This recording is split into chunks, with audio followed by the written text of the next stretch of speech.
তাই সৎসঙ্গে আসলে আপনি শিখতে পারবেন আপনার সন্তান কি করে ভালো হয়।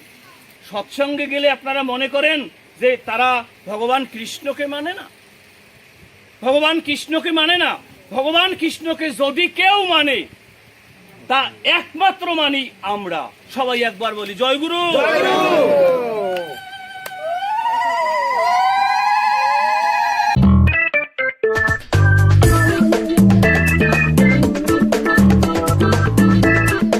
কি বললেন?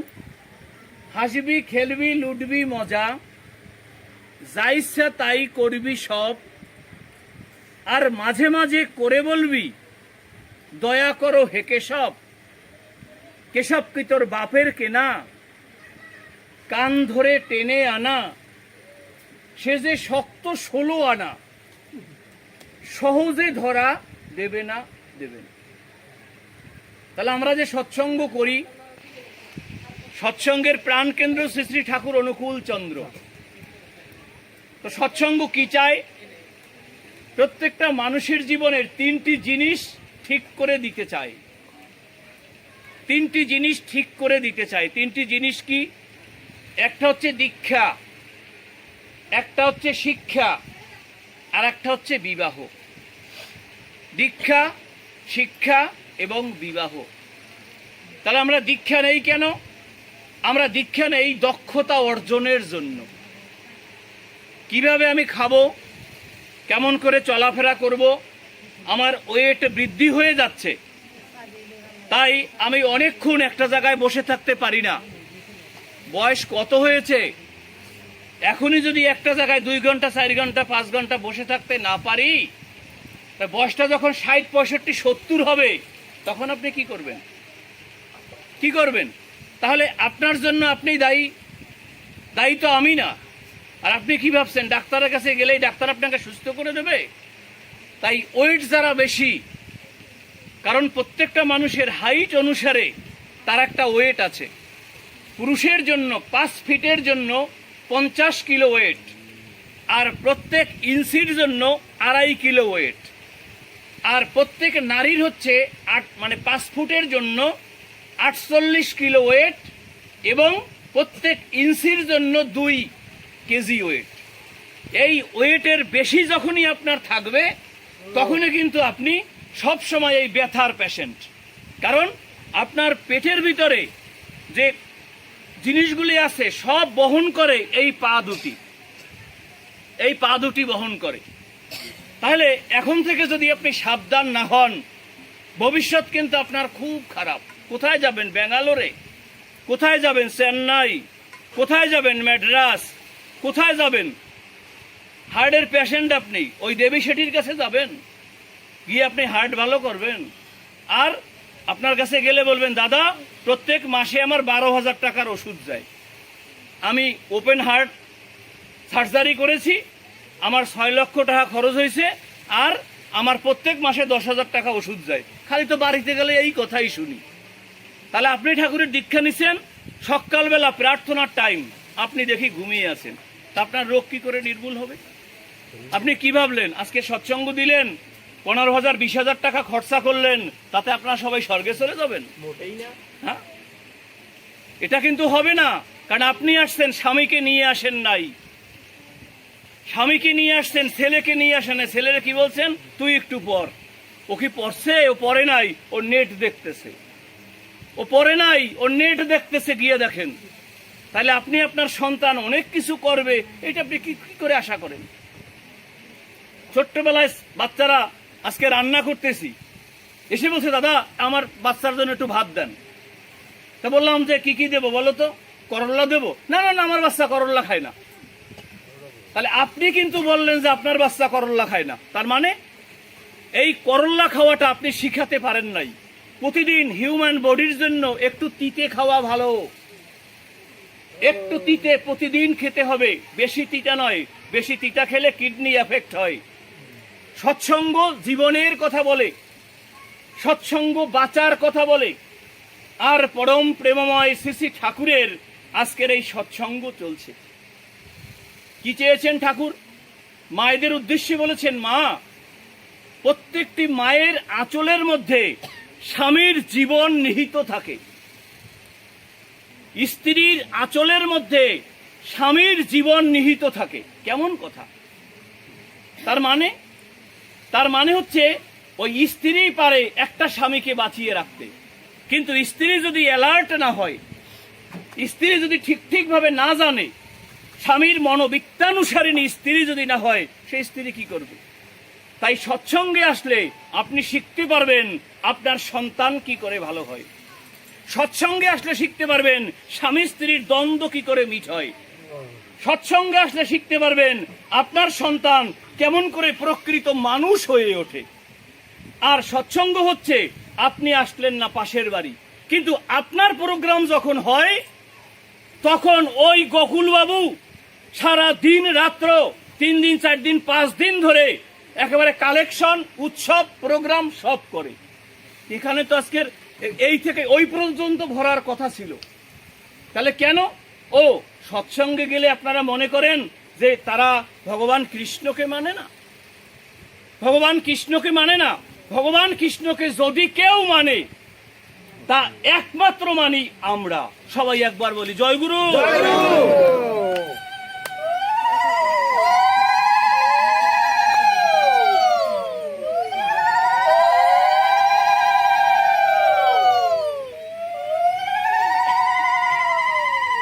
শ্রীমদ্ ভগবত গীতা সবার বাড়িতে আছে, কিন্তু সেখানে কি বলা হয়েছে এটা নিয়ে রিসার্চ আমাদের নাই। আমরা স্নান করে এসে একটু মাথায় বুলিয়ে দিলাম। আমার কেউ আবার একটু 2-1 শ্লোক পড়ে, কেউ আবার 1 অধ্যায় করে গীতা পাঠ করে, কারণ মৃত্যুর পর চন্দ্রলোকে 1000 বছর বাস করবে এই স্বার্থে। কিন্তু ভগবান বলেছেন যে আমার প্রতি কর্ম করবে তুমি নিঃস্বার্থ কর্ম, আর সেটি হচ্ছে নিষ্কাম, সকাম নয়। তাহলে সকাম কাকে বলে? নিজের জন্য যা করা যায় তাই সকাম, আর অন্যের জন্য নিঃস্বার্থভাবে যা করা যায় তাই হচ্ছে নিষ্কাম। তাহলে পরম প্রেমময় শ্রী শ্রী ঠাকুর দেখুন কোথায় আঘাত করেছেন। আগে দীক্ষা, তাই দীক্ষা নিতে হবে। দীক্ষা বিনা জীবন গতি রুদ্র হয়ে যাবে। পথটা যে ভাই বড্ড কঠিন, আছে অনেক বাধা, রাস্তা অনেক গেছে বেঁকে, লাগবে তোমার ধাঁধা। চলার মাঝে পথের কাটা, ফুটবে পায়ে শতেক। গুরুর কাছে দীক্ষা নিলেও বাধা যদি আসে, সরবে বাধা সহজভাবে, চলবে অনায়াসে। পাহাড় তুমি পেরিয়ে যাবে ওই মন্ত্রের জোরে, পাহাড় তুমি পেরিয়ে যাবে ওই মন্ত্রের জোরে। হারানো পথ ফিরে পাবে গুরু মন্ত্র ধরে। গুরু বলে বিবেকানন্দ বিশ্ব জেনেছিল, দ্রোণের কৃপায় অর্জুন তাই বীর যোদ্ধা হলো। শিক্ষাই বলো, খেলাই বলো, রাজনীতিও তাই, গুরু ছাড়া এসব কাজে মিলবে না কোঠায়। খেলতে গেলে কোষের কথা, খেলতে গেলে কোষের কথা, আসবে আমার মনে, যুদ্ধ মাঠে গুরুর নীতি, লাগবে তোমার রণে। তাহলে ওই যেখানেই আপনি যাবেন সেখানেই দরকার কিন্তু আপনার জীবনের ওই গুরু। তাহলে আপনি ভাববেন দাদা আমি তো একবার দীক্ষা নিয়েছি, কিন্তু সেই যে আপনি দীক্ষা গ্রহণ করেছেন সেখান থেকে বছরের মাথায় সে একবার আসে, তার কাছে প্রশ্ন করেছিলেন আমি কতটুকু জল খাবো, কেমন করে বিয়ে করব, কেমন করে সংসার করব, কেমন করে সুসন্তান জগতের বুকে আসে, এ সিস্টেম তার কাছে নাই। 2 বছর 5 বছর পর আসবে, আমরা একটু প্রণাম করাই, কিছু পয়সা হাতে দেই, উনিও চলে যায়। কিন্তু পরম দয়াল শ্রী শ্রী ঠাকুরকে লক্ষ লক্ষ মানুষ তাকে দেওয়ার জন্য তারা দাঁড়িয়ে আছে। আপনারা যারা দেওঘরে গিয়েছেন অনেকেই জাননি, 8 তলা ভবন। এই 8 তলা ভবনে প্রতিদিন মানুষকে প্রসাদ দেওয়া হয় বিনা পয়সায়। দেওঘরে এক একটা রুম, সেখানে বাবা বৈদ্যনাথের একটা বিশাল মন্দির আছে, খুব বড় তীর্থস্থান ভারতবর্ষের, সেই ঝাড়খণ্ডে। সেখানে এক এক দিনের একটা নর্মাল রুমের ভাড়াও 2000 টাকা, একটা নর্মাল রুম। আর সৎসঙ্গ দেওঘরে একদিন থাকার জন্য আপনাকে কোনো পে দিতে হবে না। আগে 10 টাকা নেওয়া হতো সুইপারের জন্য, এখন সেই 10 টাকা উঠিয়ে দিয়েছে। কারণ ঠাকুর বললেন আমার সন্তানরা আসে আমার কাছে, আমার সন্তানরা আসে আমার কাছে, সেখানে আবার পয়সার ব্যাপার কেন? সব উঠিয়ে দিলেন। আর প্রতিদিন হাজার হাজার লক্ষ লক্ষ ভক্ত প্রসাদ নেয়। কারোর কোনো পয়সা দিয়ে টিকিট সংগ্রহ করে টোকেন কালেকশন করে আপনাকে খাওয়ার ব্যাপার নাই, যে যাবে সেই প্রসাদ নেবে। পরম প্রেমময় শ্রী শ্রী ঠাকুর অনুকূল চন্দ্র। তাহলে এই যে দীক্ষা, দীক্ষা ছাড়া কখনোই একটি মানুষ তার কাছে যেতে পারবে না। কারণ এই যে যোগসূত্র, কেমন যোগসূত্র? আচ্ছা মায়েরা, দাদারা, আপনারা মিস্ত্রি দেখেছেন? প্রায় বাড়িতে আছে দুলালের তাল মিস্ত্রি, প্রায় জায়গায় আছে, আছে না? আচ্ছা, মিস্ত্রি যে বানায়, মিস্ত্রি কি দিয়ে বানায়? মিস্ত্রি চিনি দিয়ে বানায়। আচ্ছা, চিনি জাল দিয়ে রাখলেই কি মিস্ত্রি হয়ে যায়? চিনি জাল দিয়ে রাখলে কি মিস্ত্রি হয় না? তাহলে চিনি জালের পর কি দেয়? এই যে চিনির দানাগুলো আট বাঁধে, শক্ত হয়, জমাট বাঁধে, সে কেদা বাঁধায়? চিনি জালের পরে যারা মিস্ত্রি বানায় এর মধ্যে কিছু সুতো দিয়ে দেয়। সুতো বোঝেন?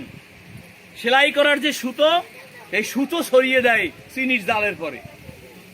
ওই যে সুতো ভিতরে দিয়ে দিয়েছে, ওর মধ্যে চিনির দানাগুলি আটকে আটকে আটকে আটকে তাল মিস্ত্রি তৈরি হয়েছে। প্রশ্ন হচ্ছে, আমরা তো তাল মিস্ত্রি খাওয়ার সময় সেই সুতো দেখি না। কি কেউ দেখে যে তাল মিস্ত্রি খাওয়ার সময় সুতো বাজে মুখে? এই রেকর্ড নাই। তার মানে কি, ওই দানা যখন বাঁধে তখন ওই গরমে ওই সুতাগুলি আস্তে আস্তে আবার দুর্বল হয়ে যায়, সুতো পুড়ে যায়, তখন তাল মিস্ত্রি কিন্তু দানা বাঁধে। তাই আমার সঙ্গে তার সম্পর্ক হচ্ছে ঠিক এতই কঠিন। আর যদি আমি করি তাহলে আমি ভালো। আমরা আসছি কেন তার কাছে? এটা একটা ট্রেনিং সেন্টার। আপনি এগ্রিকালচারের ট্রেনার, ওই এগ্রিকালচার মানে কৃষির ডিপার্টমেন্টের আপনি ট্রেনিং দিতে ঢুকেছেন রুমের মধ্যে। ওই কৃষির যে লোকটা আসছে আপনার কাছে, এমন ট্রেনিং দেবে আপনার মনে হবে বাড়ির একটু ফাঁকা জায়গায় আমি কিছু চাষ করি, সেখান থেকে আমি কিছু পয়সা উপার্জন করি, আমার বাড়ির খাওয়া দাওয়াটা চলুক। মৎস্য ডিপার্টমেন্টের যে আসবে, সে এমন ট্রেনিং করবে আপনাকে, আপনার ব্রেনটা ঘুরিয়ে দেবে কি করে মৎস্য চাষ অল্প জায়গায়, অল্প জমিতে, অল্প পুকুরের ভিতরে চাষটা করা যায়, সেইভাবে আপনাকে মডিফাইড করছেন। তাহলে পরম প্রেমময় শ্রী শ্রী ঠাকুরের এই সৎসঙ্গে আমরা কেন আসি? আমাদের নিজের প্রবৃত্তিকে, এটাকে জলাঞ্জলি দিয়ে তার স্বার্থকে প্রতিষ্ঠার জন্য আমরা এই সৎসঙ্গ করি। সবাই একবার বলি জয় গুরু। জয় গুরু। আমরা আমাদের স্বার্থ পূরণের জন্য আসি না, আমরা আসি তার স্বার্থকে প্রতিষ্ঠা করতে। তাই এ যুগে ঠাকুরের বিধান ইষ্ট স্বার্থ প্রতিষ্ঠা। এ যুগে ঠাকুরের টার্গেট ইষ্ট স্বার্থ প্রতিষ্ঠা। তোমরা ইউনিটি তৈরি করো, আর প্রত্যেকে স্বামী, সংসার, স্ত্রী, পুত্র, পরিজন সবাইকে নিয়ে তুমি ভালো থাকো। Tell me in a word or two the philosophy of Satsang. Tell me, তুমি আমায় বলো, in a word or two, একটা কিংবা দুটি শব্দের মাধ্যমে দ্য ফিলোসফি অফ সৎসঙ্গ, সৎসঙ্গের আদর্শ কি? তাই একটি ওয়ার্ড, বি কনসেন্ট্রিক। তুমি কেন্দ্রায়িত হও, তুমি কেন্দ্রায়িত হও আর করে দেখো। না করে কেউ কোনোদিন হতে পারে নাই, হতে পারবেও না, এটা সম্ভব নয়। ঠাকুর বললেন না করে কি হয় কিছু রে, করেই কিন্তু হতে হয়। করাই অবশ্য যেমন তোর, লাখো বুঝিও সে অলস রয়, গাফিলতিতে হেলান দিয়ে বেহুশ হয়ে থাকিস না কো। তাহলে আমরা ভালো থাকতে চাই, কি করে ভালো থাকবো বলুন? আমরা অল্পতে বিভ্রান্ত হয়ে পড়ি। প্রার্থনার আগে একটু বৃষ্টির ঝুনঝুন ঝুনঝুন হয়েছে, একটু বৃষ্টি পড়েছে, পাগলা হয়ে গেছি মাথাটা। সৎসঙ্গে বসলাম 1 ঘন্টা 1.5 ঘন্টা হয়ে গেছে, এবার একটু জল দে তো, একটু পান দে তো, কি একটা ব্যাপার এগুলো কি? আমরা যে এই রৌদ্রের মধ্যে এসে 2-3টে চুলায় রান্না করি, 20 জন 30 জন লোকের রান্না, একটা বাচ্চা ছেলেকে নিয়ে আসছি, দেখুন তো এটা কি? এটা ট্রেনিং। আপনার ছেলেকে টাকা দিয়ে, পয়সা দিয়ে আপনি ছেলে মানুষ করতে পারবেন না। আপনার সন্তানকে তৈরি করুন, সন্তান যখন আপনি তৈরি করবেন, বাবার কাছ থেকে টাকা সে নেবে না, সে নিজে প্রাইভেট পড়িয়ে ওই টাকা দিয়ে সে চলবে। এখান থেকে চলে যাবে ইউনিভার্সিটিতে, সেখানে কত মেয়েরা থাকবে, ওই মেয়েকে দেখার সাথে সাথেই সে ভাববে এ আমার মায়ের মতন। তুমি আজীবন সৎসঙ্গী হতে পারো, সমুদ্র হিমাচল দীক্ষা দিতে পারো, তোমার বক্তৃতায় সবাইকে খুশি করে দিতে পারো, কিন্তু আমার এই কথাগুলি যদি তোমার রেতধারার ভিতরে ফুটিয়ে তুলতে না পারলে, তোমার রেতধারার ভিতরে যদি তুমি ফুটিয়ে তুলতে না পারলে, তুমি আমায় ফাঁকি দিলে। কে বলেছেন এই কথা? কে? শ্রী শ্রী ঠাকুর বলেছেন। কত দুঃখ করে বলেছিলেন জানেন? তিনি কেন এলেন আমাদের কাছে? আমাদের বিশ্বাসটা খুব পাকা চাই। সবাই একবার বলি জয় গুরু। জয় গুরু।